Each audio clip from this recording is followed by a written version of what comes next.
ஜிப்பா ஜிமிக்கி திரை விமர்சனம். கதாநாயகன் கிருஷ்கோட அப்பா நரேனும் கதாநாயகி குஷ்புவோட அப்பா மதியும் சின்ன வயசுல இருந்தே நண்பர்கள்.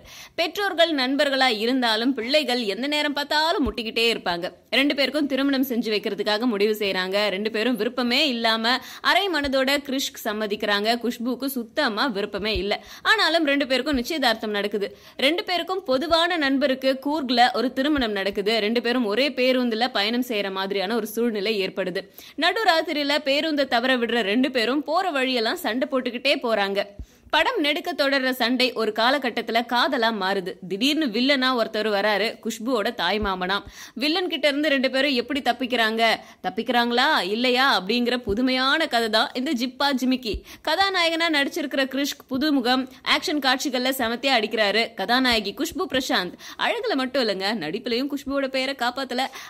அப்பாக்கெல்லாம் நடிச்சிருக்கிற ஆடுகளம் நரேனும் மதியும் சிவாஜி கணேசனாக முயற்சி செஞ்சிருக்காங்க. சில காட்சிகள்ல மட்டும் வந்தாலும் நான் கடவுள் ராஜேந்திரனுடைய கதாபாத்திரம் சிறப்பான பங்களிப்பா இருக்கு.